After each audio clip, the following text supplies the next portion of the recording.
हा टाकला ना. किती वेळ लागला? 2-3 सेकंद. 2-3 सेकंद लागले. मेहनत किती लागली? मेहनत काहीच नाही लागली. तुम्हाला आपल्या या मित्रांनी आपला प्लास्टिकचा कचरा या बाटल्यांमध्ये कमीत कमी वेळेत आणि कमीत कमी श्रमात भरलेला आहे. बरोबर. आता बाटल्यांमध्ये प्लास्टिकचा कचरा दाबून दाबून भरला. पुढे काय करायचं? लाव मध्ये लाव मध्ये. हा बाळा फोटो काढ, व्हिडिओ काढ, तुला जसं पाहिजे तसं. हा ठीक आहे.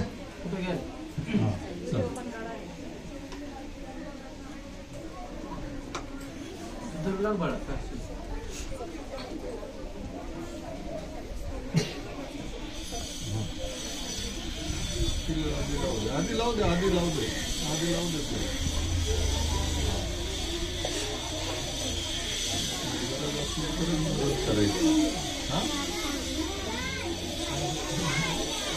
ठीक आहे. चला लावू.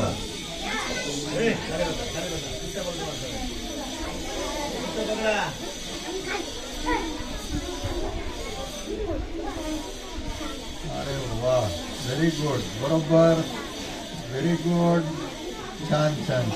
चल पुढे.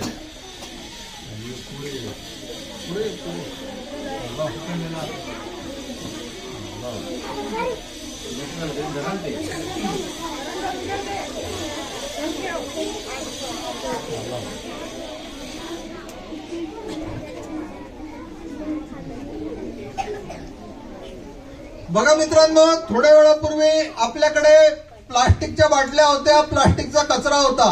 अतिशय कमीत कमी वेळेत आपण कचऱ्यामधून कामाची वस्तू बनवण्यास सुरुवात कर. याच्यामध्ये काय काय आहे, कोणता काटा कुठे असला की किती वाजणार आहेत हे सगळं सांगायचं आहे. हा सांगणार. हा कर सुरुवात.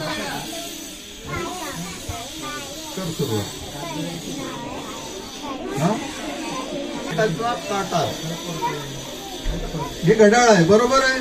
या घड्याळामध्ये 1 ते 12 आकडे आहेत आणि ते तासाचे आकडे आहेत. 1 ते 12. या घड्याळामध्ये एक मोठा काटा आहे, त्याला म्हणतात मिनिट काटा. बरोबर. एक लहान काटा आहे, त्याला काय म्हणतात? हा मिनिट काटा, हा तास काटा. ठीक आहे. मोठा काटा मिनिट काटा, लहान काटा तास काटा. ठीक आहे. आता जर आपण लहान काटा कितीवर आहे आता? मोठा काटा कितीवर आहे? किती वाजले? Very good. फारच छान. आता मी हा मोठा काटा जो आहे मिनिट काटा हा पुढे घेऊन जाणार आहे.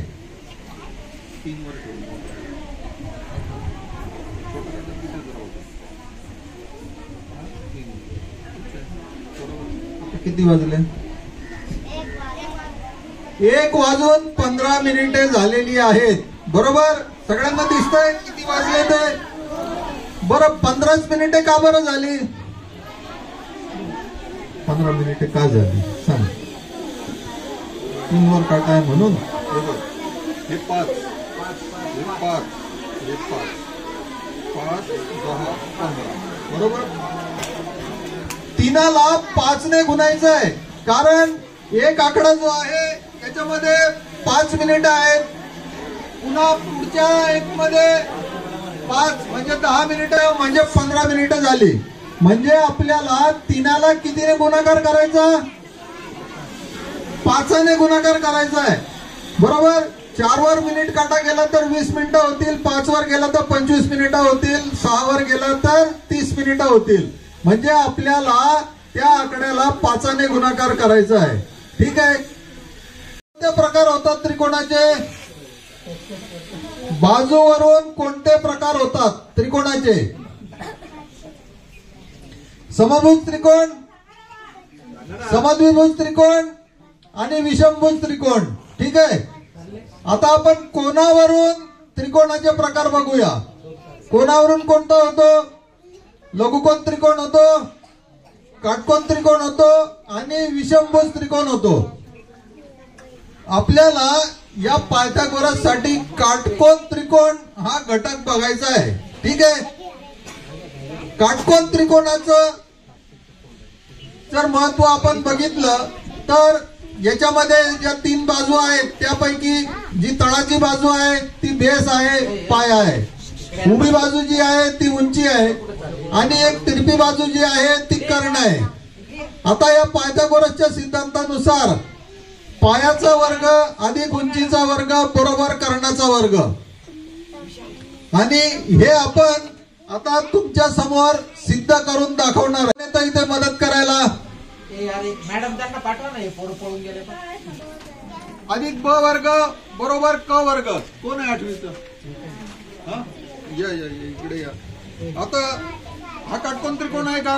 बरोबर आहे. हा काटकोन त्रिकोणाचा पाया आहे. बरोबर. ही उंची आहे आणि हा कर्ण आहे. या पायाचा वर्ग आणि या उंचीचा वर्ग हे दोन्ही जर बेरीज केले तर कर्णाचा वर्ग येणार आहे. ठीक आहे. बरोबर आहे. तो कसा येतो ते आपण बघूया. आता हा जो अ वर्ग आहे याचे मी आपल्या सोयीसाठी 4 भाग केलेले आहेत. दिसले तुम्हाला? अ वर्गाचे आपण 4 भाग केलेले आहेत आपल्या सोयीसाठी. हा ब वर्ग जो आहे हा आपण जसाच्या तसा ठेवलेला आहे. हा अ वर्ग, हा ब वर्ग आणि या दोघांची बेरीज क वर्गा इतकी होते की नाही हे आपण आता बघणार आहोत. आता आपण काय करूया, ब वर्ग उचलून या क वर्गावरती ठेवूया. हा ठेव, इकडे ठेव. कोण येतो? हा तिकडे ठेव. हा खाली. आता हा जो अ वर्ग आहे याचा एक तुकडा आपण इकडे ठेवूया. हा ठेव. हा तुकडा इकडे ठेव. हा आता दुसरा तुकडा असा उभा ठेव. हा उभा ठेव. हा तिसरा तुकडा ठेव इथे उभा. आता चौथा तुकडा इथे मध्ये.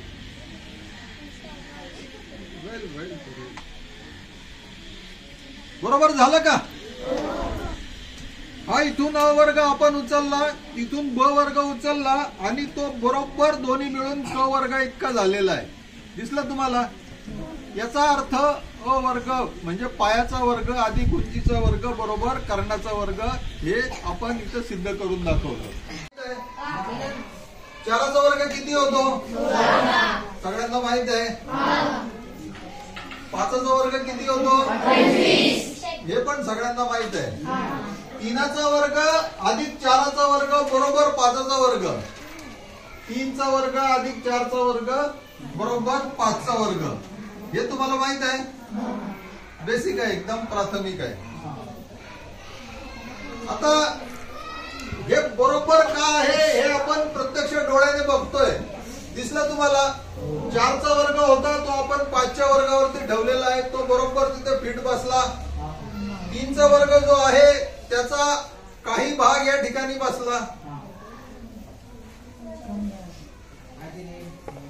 ठीक आहे.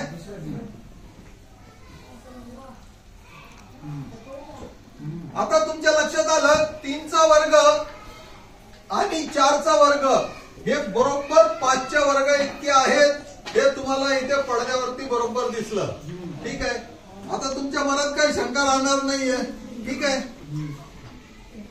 आता आपण अ 3, 4, 5च्या जागी अ ब क असं बघूया आणि आपण आपल्या सोयीसाठी अ वर्ग जो आहे त्याचे 4 तुकडे केलेले आहेत. 1, 2, 3 आणि 4 आपल्या सोयीसाठी केलेले आहेत. ठीक आहे.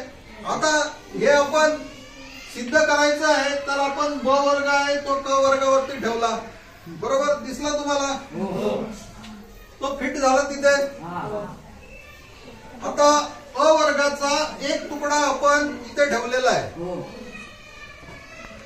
अ वर्गाचा दुसरा तुकडा आपण इथे ठेवला. ठीक आहे. अ वर्गाचा तिसरा तुकडा ठेवला आणि अ वर्गाचा चौथा तुकडा आपण इथे ठेवलेला आहे. म्हणजे अ वर्ग अधिक ब वर्ग बरोबर क वर्ग हे तुमच्या इथे डोळ्याने समोर दिसलं आणि सिद्ध झालेलं आहे. आता तुमच्या लक्षात आलं पायथागोरस सिद्धांत. पाया वर्ग अधिक उंची वर्ग बरोबर कर्णाचा वर्ग. अशा पद्धतीने ज्यावेळी तुम्हाला आकृती आणि सगळं जे काही स्पष्टीकरण आहे ते डोळ्याने जर दिसत असेल तर नक्कीच तुम्हाला तो विषय जो असेल, तो जो घटक असेल तो समजायला अतिशय सोपं होणार आहे. आता हे मॉडेल मी बनवलेलं आहे, हे काचेचं आहे, त्याच्यामुळे मी काय ते फार सोबत ठेवत नाही. आता हा वर्ग आहे, हा ब वर्ग आहे आणि हा क वर्ग आहे. मगाशी जो त्रिकोण दाखवला ना, हा तोच त्रिकोण आहे, काटकोन त्रिकोण आहे. ठीक आहे. ही एक बाजू, ही एक बाजू आणि ही उरलेली तिसरी म्हणजे कर्णाची बाजू. याचा वर्ग अधिक याचा वर्ग बरोबर कर्णाचा वर्ग आहे.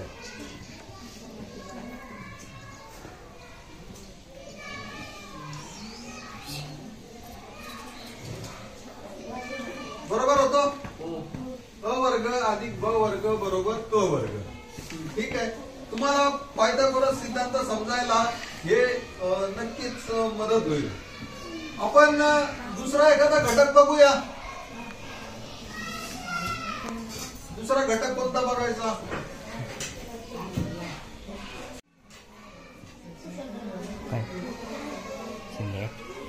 मगाशी ते दुसऱ्या याच्यावर होतं. आता जरा थोडं बरं दिसतं ना, मगाशी दिसत होतं त्याच्यापेक्षा बरं दिसतंय.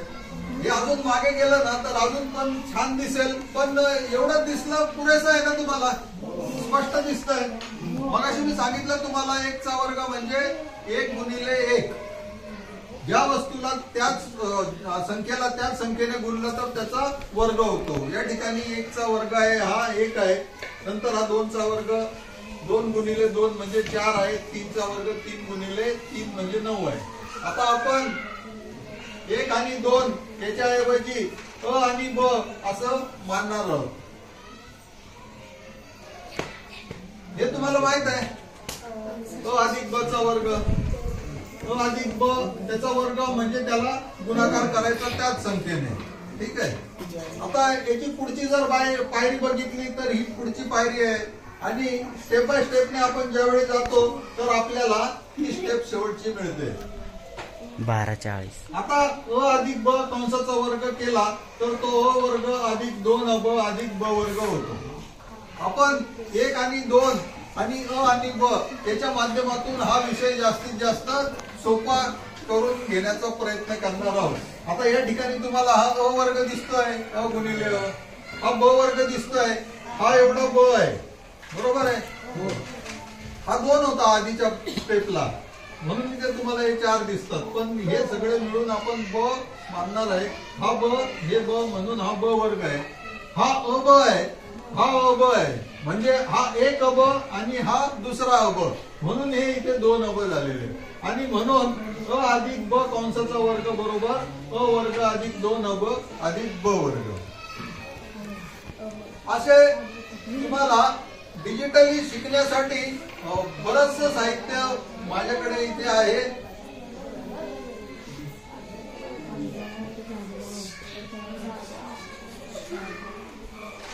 तुम्हाला अ अधिक ब चा घन बघायचा.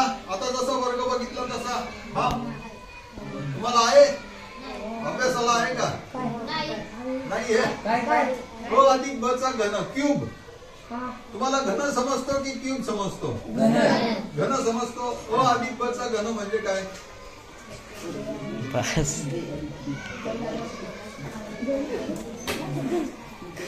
ते नाही शिकवेल, ते नाही शिकवेल.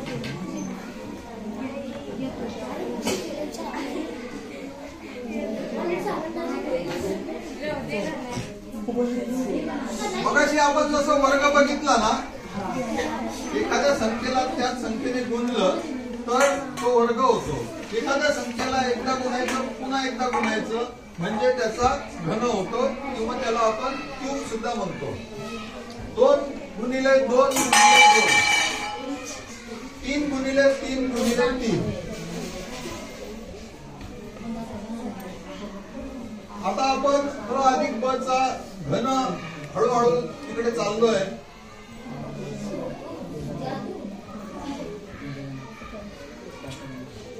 एक आणि 2 च्या जागी आपण अ आणि ब मानणार आहे.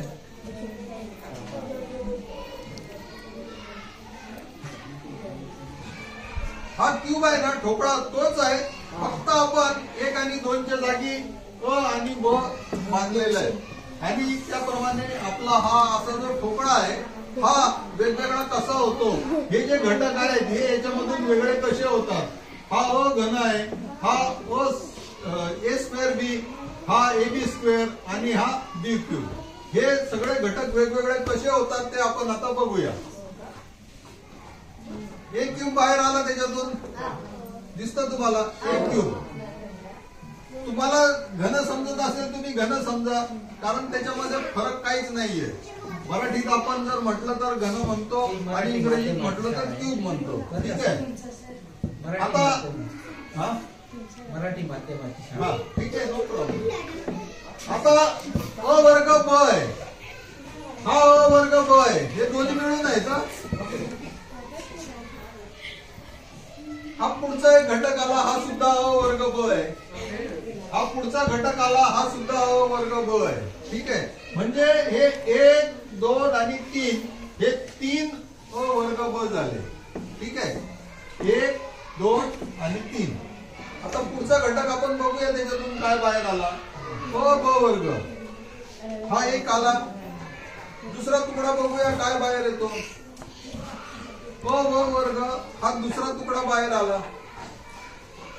अ ब वर्ग हा तिसरा तुकडा बाहेर आलेला आहे, या मोठ्या तुकड्यातून ना. आणि हा शेवटचा जो तुकडा बाहेर आला हा ब घन असा तुकडा बाहेर आलेला आहे. म्हणजे अ अधिक ब कंसाचा जर आपण घन केला तर हे एवढे घटक तुकडे तुकडे त्याच्यातून आपल्याला मिळतात. तर हा पहिला अ घन आहे. नंतर दुसरा जो आहे अ वर्ग ब, हा अ वर्ग ब 3 आहे, कारण हा 1, 2 आणि 3, 1, 2, 3 हे अ वर्ग ब आहे. त्याच्या पुढचा अ ब वर्ग आहे, हा 1, 2 आणि 3, हा 3 अ ब वर्ग आहे. आणि शेवटचा जो आहे हा ब घन आहे, हा ब घन. ठीक आहे. आता हे अ अधिक ब चा घन तुमच्या लक्षात आला.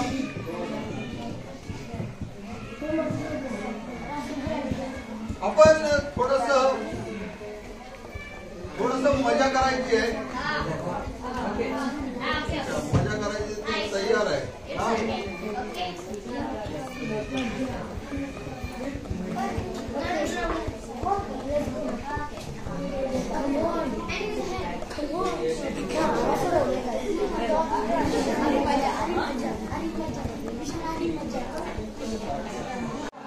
याच्यापैकी एक खिडकी उघडायची आणि प्राण्याचा जो भाग दिसेल त्याच्यावरून तो प्राणी तुम्हाला ओळखायचा आहे. ओके.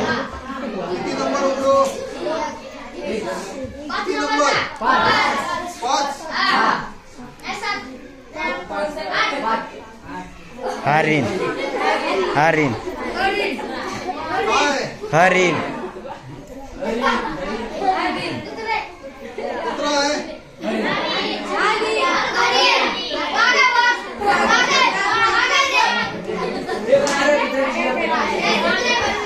एक सांगा मला, एकच.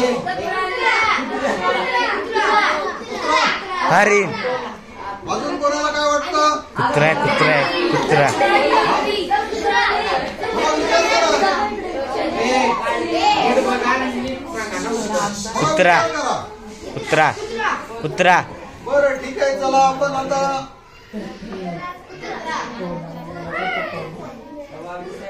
कुत्रा. चला ज्यांनी कुत्रा ओळखला.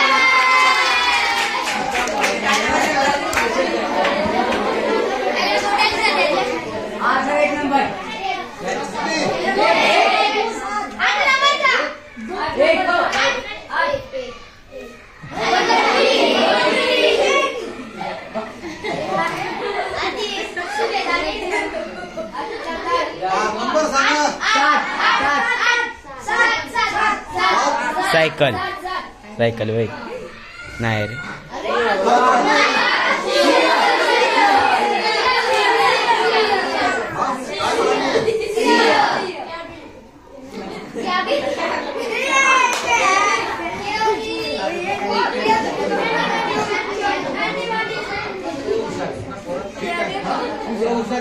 विषय का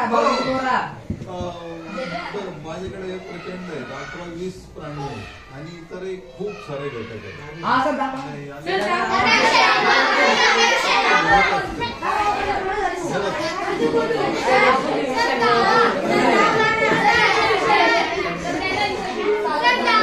ए गपचिप राहील ना इकडे नंतर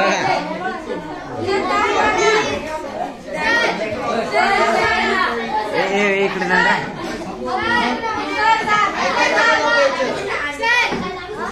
अरे ऐकायचं का जाऊ द्यायचं त्यांना? त्यांची मागणी. मुंडसा पिक्चर लहान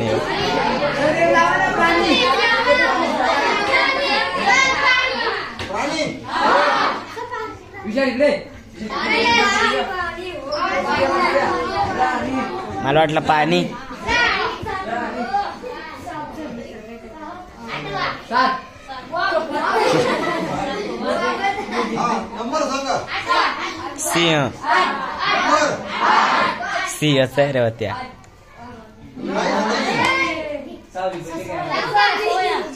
ससा. 4 ससा. ससा आहे ससा. सिंह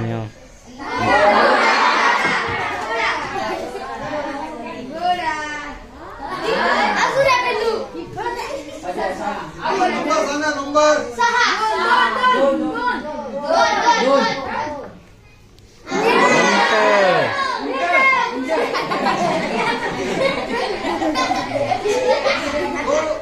खिडकी कोणती उघडायची हे फार महत्वाचं आहे.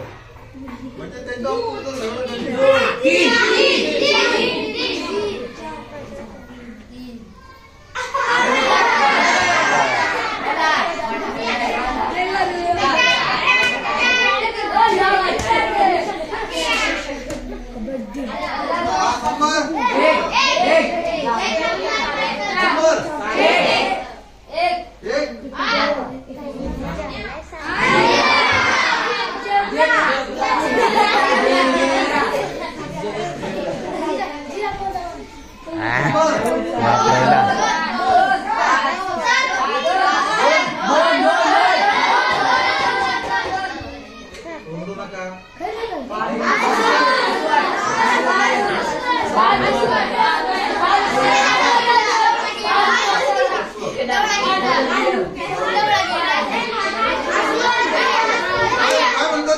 भालू हे भालू अस्वल आहे ना हा बर्फाळ प्रदेशातला अस्वल आहे. आपण जे साधारणपणे बघतो ते असतं हे असतं तांबूस असतं हे बर्फाळ प्रदेशात असतं म्हणून हे पांढऱ्या रंगाचा अस्वल आहे.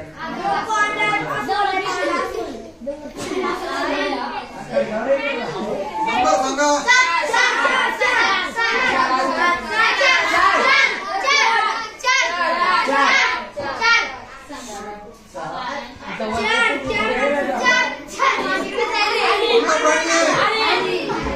अरे नाही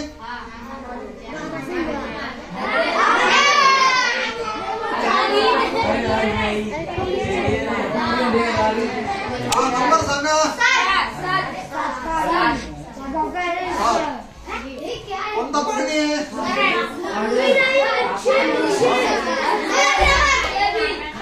काय व्हिडिओ दाखवायचे फोटो फोटो आणि व्हिडिओ पण दोन्ही पण. हो कोणता प्राणी.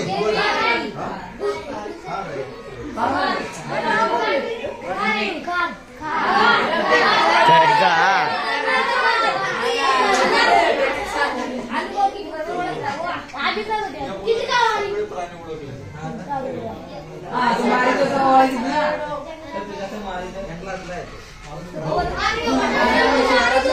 पहिले बघू खातो तर मला माहिती स्वस्त. नंबर सांगा.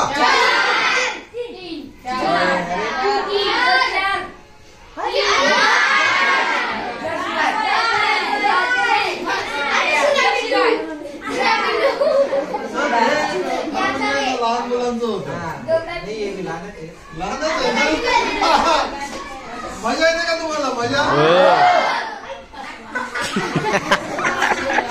मगाशी जे शिकायचं होतं ना शिकायचं बाजूलाच राहिलं. ते ऐकते आवडतात त्यांना असे प्राणी पक्षी आवडतात.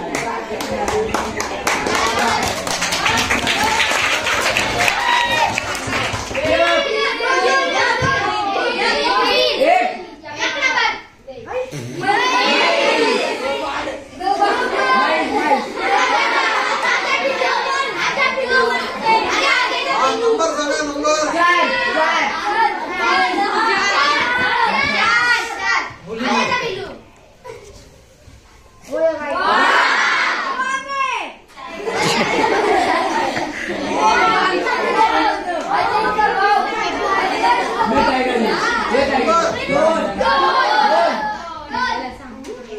वेगवेगळे याला वेगवेगळे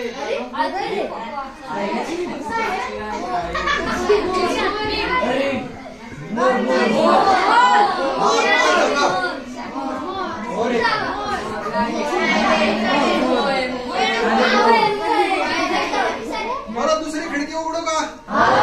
कोणती नंबर?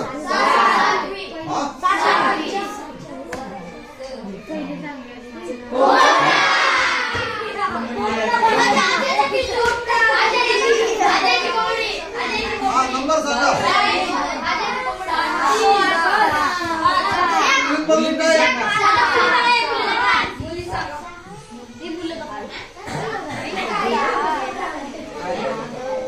दुसरी खिडकी उघडायची का?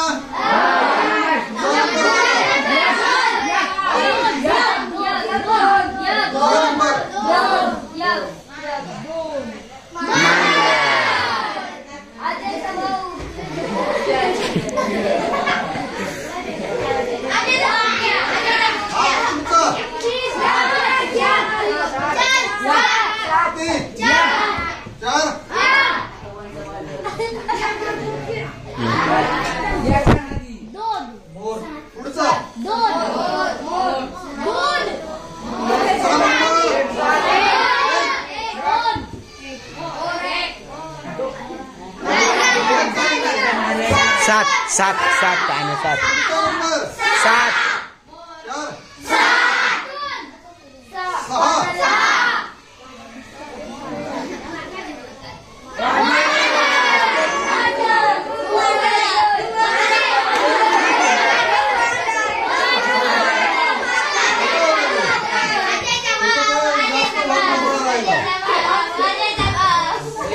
नंबर सांगा.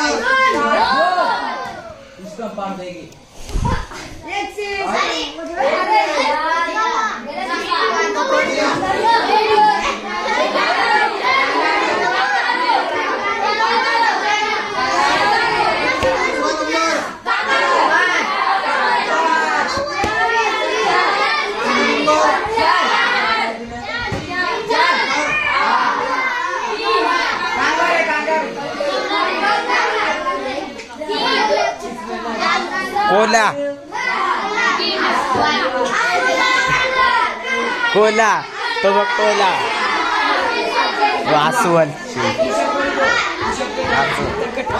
अस्वल बघितलं पांढरं होतं हे वेगळ्या रंगाचं अस्वल. हो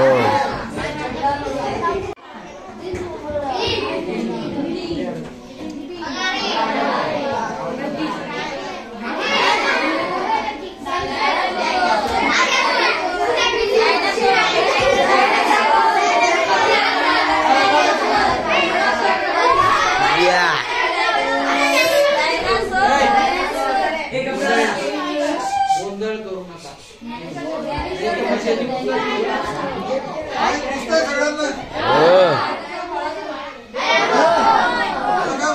ड्रोन किती देखलं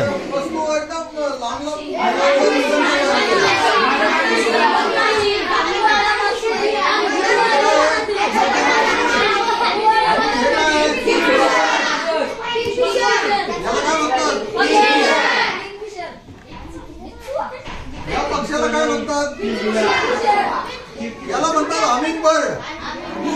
काय म्हणतात? हमिंगबर्ड म्हणतात. हमिंगबर्ड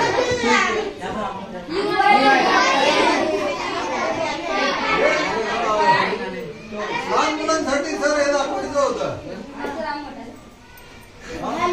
हे खास लहान मुलांना दाखवायचं होतं. आता जशी सोय असेल त्याप्रमाणे. आता समोर काय दिसतं? काय समोर? आता पुढे काय आहे? पुढे याच्यानंतर समुद्र दिसला तुम्हाला. आता पुढे काय?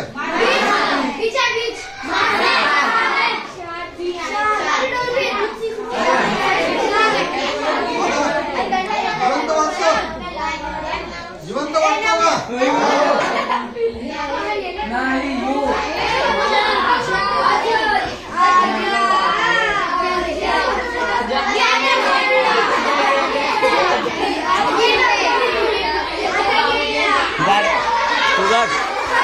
तू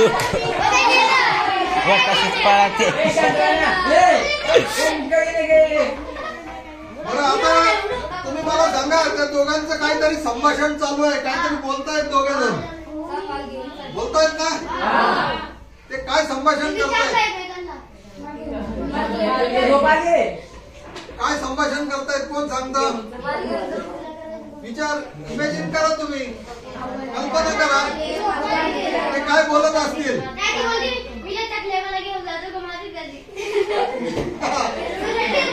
तो गेंडा त्याला विचारतो मारू का तुला, आणि तो मुलगा म्हणतो नको नको मला नको मारू. ठीक आहे.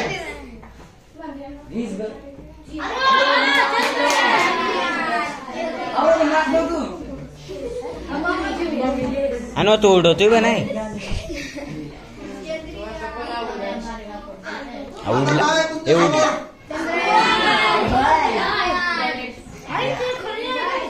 अंतराळवीर आहे तो, अंतराळवीर. ठीक आहे.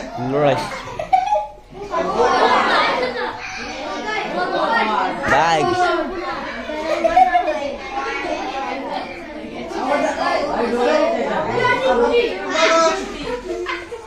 तुम्हाला हृदय माहिती आहे, हृदयाचं काम कसं चालतं? इथे तुम्हाला ना 4 वाल दिसत आहेत. 4 वाल, 1 2 3 आणि 4 वाल आहेत. 2 वाल मधून रक्त आत येतं, 2 वाल मधून रक्त बाहेर जातं.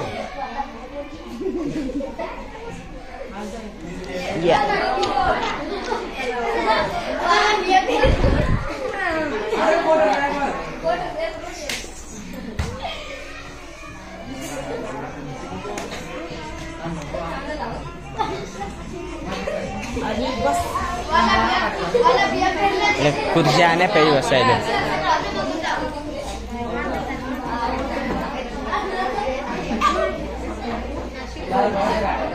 दान करता येतं माहित आहे?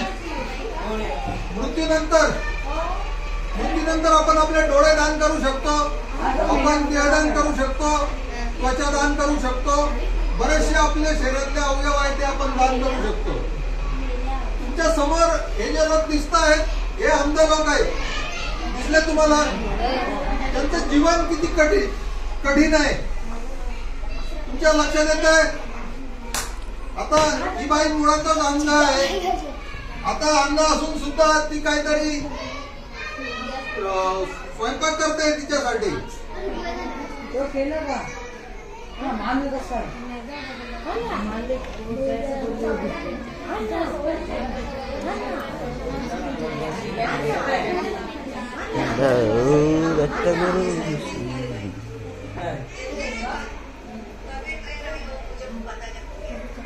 आधी डोळे गेले होते, नंतर तिचा हात पण गेला. म्हणजे जर डोळे नसतील तर किती माणसाचं जीवन कठीण असतं.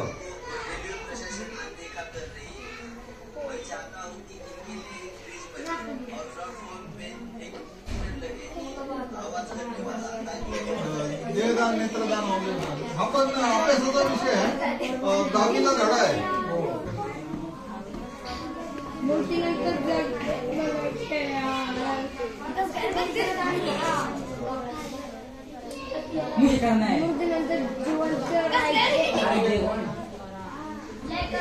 जर आपण मृत्यूनंतर आपले डोळे जर दुसऱ्याला कोणाला दान दिले तर त्या डोळ्यांनी तो व्यक्ती हे जग सुंदर असं बघू शकेल. बरोबर आहे?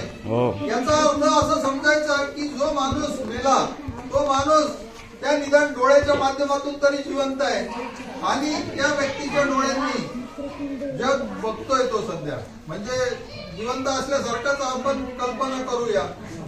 नाहीतरी हे जे डोळे किंवा अवयव आहेत किंवा हा जो देह आहे याचं काय होतं, उरलं तर राख होते, माती होते, बरोबर आहे. जळालं तर राख होईल, उरलं तर माती होईल. तर देहदान, नेत्रदान, अवयवदान करणं कामाचं आहे का नाही? गरजू लोकांना काही आपले अवयव मिळू शकतात, नाहीतरी त्यांची मातीच होणार आहे शेवटी. जिवंत व्यक्ती काय काय देऊ शकतो हे आपल्याला इथे समोर दिसतंय. याला ब्रेनडेड म्हणतात, मेंदूमृत व्यक्ती. मेंदूमृत व्यक्ती काय काय देऊ शकतो हे आपल्याला इथे दिसतंय. एकदा आपला जीव गेला की मृत व्यक्ती डोळे देऊ शकतो, त्वचा देऊ शकतो. डोळे देण्यासाठी 3 तासाच्या आत, मृत्यू झाल्याच्या नंतर 3 तासाच्या आत डोळे काढून सुरक्षित असे ठेवले पाहिजे.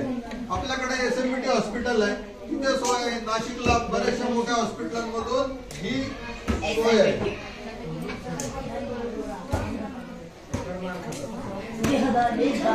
आम्हीचा धडा आहे सर.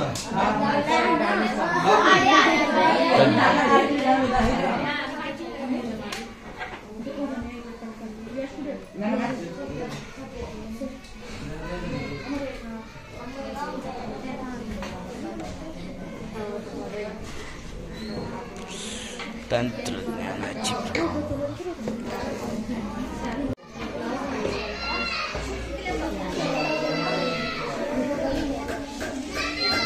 मराठी महिन्याचे 2 भाग असतात, एक शुक्ल पक्ष, एक कृष्ण पक्ष, शुद्ध आणि मध्य. ठीक आहे.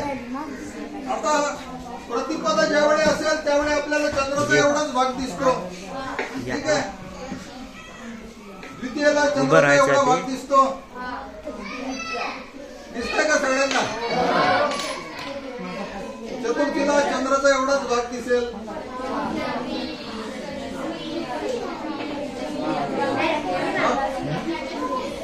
चतुर्दशीला चंद्राचा एवढा भाग दिसणार आहे. आणि त्याच्यानंतर काय येतं? काय येतं रे? चतुर्दशी नंतर काय येतं? पौर्णिमा येतं. पौर्णिमा ना. ठीक आहे. आता आपण कृष्ण पक्ष किंवा मध्य पक्षाकडे जाऊया. मध्य पक्षाचा जो प्रतिपदा आहे, पहिला दिवस आहे, त्यावेळी चंद्र इतका दिसेल. कारण मध्य पक्षामध्ये चंद्र हा कमी कमी होत जातो. शुद्ध पक्षामध्ये किंवा शुक्ल पक्षामध्ये जसं वाढत जात होता तसा कृष्ण पक्षामध्ये तो कमी कमी होत जातोय. तुम्हाला दिसतंय डोळ्यांना कमी कमी होताना?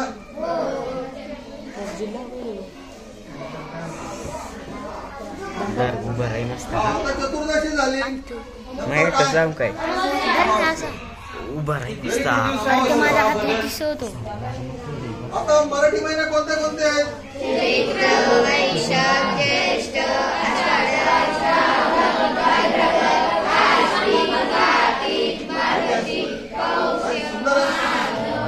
प्रेझेंटेशन कसं आहे?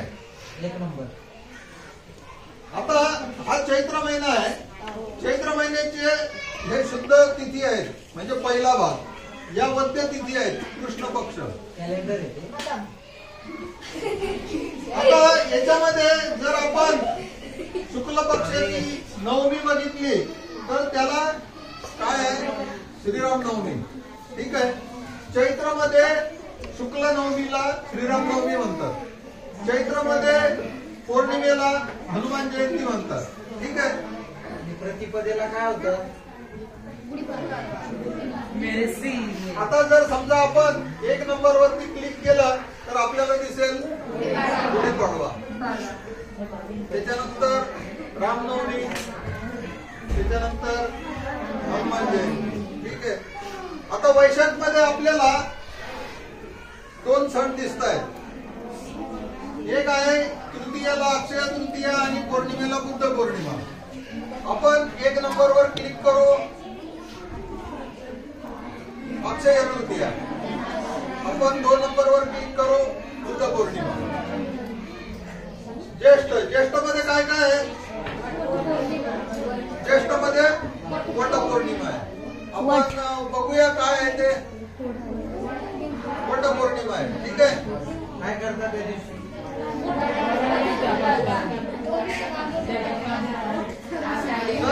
तर प्रेझेंटेशन काय मी सर शिक्षकांना शिकवतो ऍडव्हान्स लेवल. याच्यामध्ये बघा आषाढी एकादशी आहे, गुरुपौर्णिमा आहे आणि प्रत्येक महिन्याला जे जे काही सण आहेत ते इथे दिलेले आहेत आणि त्याच्या सोबतचे फोटो सुद्धा दिलेले आहेत. असं बरंच काय आहे माझ्याकडे आणि आता थांबूया आपण. अजून दुसऱ्या शाळांवर जायचंय. नंतर परत बोलू आपण निवांत.